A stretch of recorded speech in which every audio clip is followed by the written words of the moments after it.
You're heading home after a long day. It's 5:15 p.m. You're exhausted, and you just need a gallon of milk and a loaf of bread.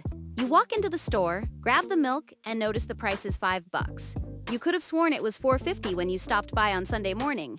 You shrug it off, think your memory's failing you, and head to the checkout, but you're not crazy. Your memory is fine.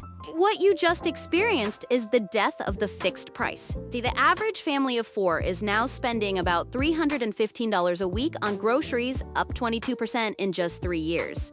But it's not just inflation anymore, it's something much more clever.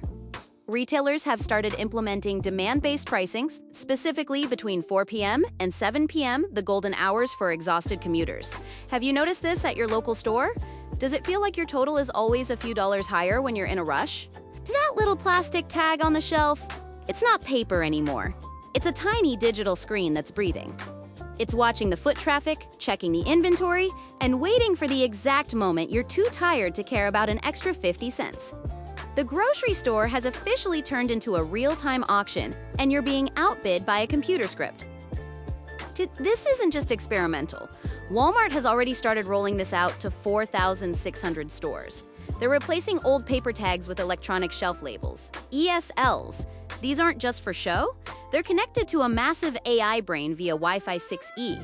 That means the store manager can change the price of every single item in the store simultaneously from a single iPad. In fact, prices are now updating 3 to 5 times a day, a 2,400% increase in frequency compared to just a few years ago. It's like a stock market, but for eggs and bread. The AI looks at sensors and smartphone pings. It sees a 40% surge in shoppers hitting the dairy aisle at 5:15 p.m. And boom, the peak demand script activates. The numbers shift, and your latte habit just got more expensive. This technology allows stores to capture consumer surplus, the extra money you're willing to pay when you're in a hurry. If the AI knows you're time poor during rush hour, it knows you're less likely to drive to another store to save a quarter. It's a store manager that never sleeps, constantly calculating exactly how much frustration you're willing to pay for. Who's actually getting rich off this?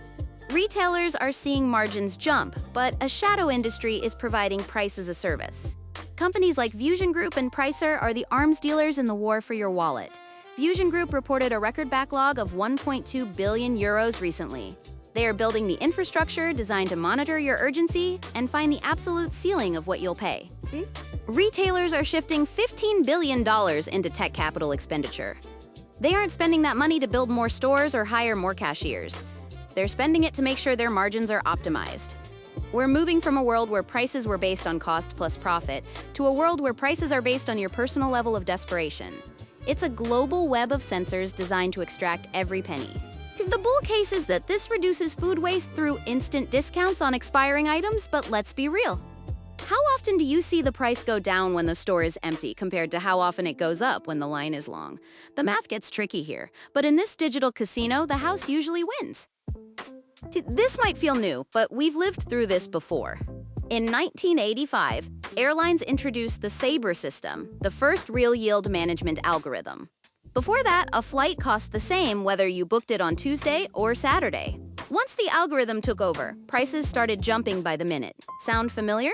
There's a 92% similarity between airline algorithms and these new retail ones. Travelers were furious, but eventually we learned to game the system with booking hacks. We're at that same turning point today. The milk fridge is the new airline seat. It feels like a dystopia now, but history shows that when the pricing machine gets smarter, the consumer eventually finds a way to hack back. We're not just shoppers anymore. We're participants in a high-frequency trading environment. If you've ever wondered why life feels more expensive, despite what official inflation numbers say, this is why. It's not just that the floor is higher, it's that the ceiling is now digital and dynamic. The grocery store has finally caught up to the internet. How do we survive surveillance pricing? The Consumer Price Sensitivity Index is at an all-time high. As a result, a new wave of time-hacking apps is rising. These apps track algorithmic dips, telling you exactly when your local store typically drops prices. In 2026, saving money isn't just about what you buy, but knowing exactly when the algorithm is taking a nap. Find the algorithmic valley, usually Tuesday mornings or late Wednesday nights, when foot traffic hits its lowest point and the AI triggers a volume incentive. If you can shift your big shopping trips to those windows, you're effectively bypassing the 5 p.m. convenience tax. In this economy, timing really is the new coupon. So what will you do differently? Are you going to change your shopping schedule, or is the convenience worth the extra cost? I'm genuinely curious. Drop a comment if you've found a way around these algorithms already.